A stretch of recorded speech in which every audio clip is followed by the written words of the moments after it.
Here's an interesting stat. About 50% of businesses see a reduction of customer acquisition costs when sales and marketing were aligned. Don't take my word for it. It's from Gartner. So I'm asking you to look at that and also look at this. 70% of businesses conduct their own research online before making any B2B purchasing decisions.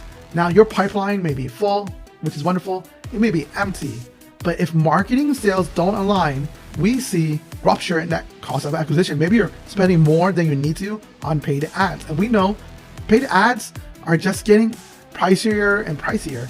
And maybe that's not the best way to acquire your clients. So, and before we kind of show you what to do, or I would ask you and urge you to understand the path is no longer linear when you are trying to find a client or a prospect anymore.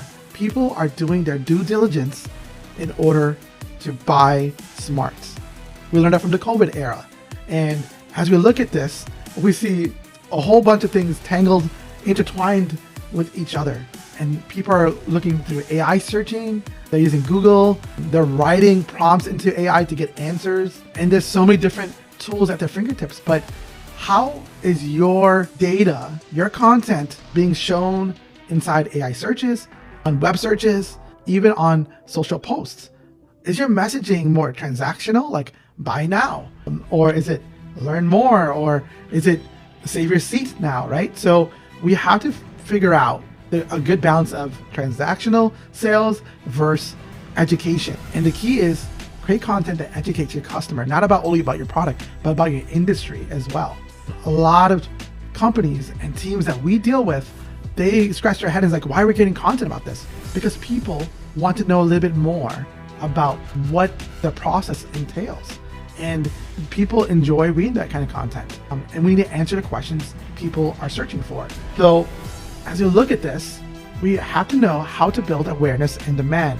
You have to be a person of influence in your industry. Your brand is just a brand, but people buy from people. So you need people on your team, whether it's in your marketing department, on your sales team, to create content that matters and answer questions maybe asked on a sales call. And they can create an FAQ and maybe create a webinar to do on-to-many sales strategy. These are things that we can think about as we are growing and learning through content marketing and really trying to align sales and marketing. So what I'm asking you to do is think about your end user a little bit more. And I know it's a lot of blood, sweat, and tears when you create content. And maybe you're not the best on camera, but I would ask you, when you're in front of a camera, think about talking to your younger self, because it's very unnatural to talk to a camera. But when you're having a conversation with your younger self, you're really taking them on a journey of learning, because people like buying from people. And it's no more trusting the brand. People don't trust brands anymore, but they trust the people that are transparent and sharing data. To show you some stats. So here's an industrial flooring manufacturer that we worked with, and we saw results, and their customer acquisition costs went down. They got new contacts, and then some of those contacts became customers, and they still nurtured the contacts that were not customers. But how did they get those contacts? Those new contacts in their CRM? They created content that mattered. Look at this stat and tell me what you're doing to align sales and marketing.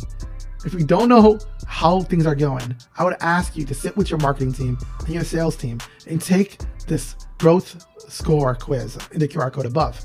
And it's a free asset for anyone to kind of take that score, download the score. You can email it to yourself as well, but I think it's powerful to be able to assess where you're at.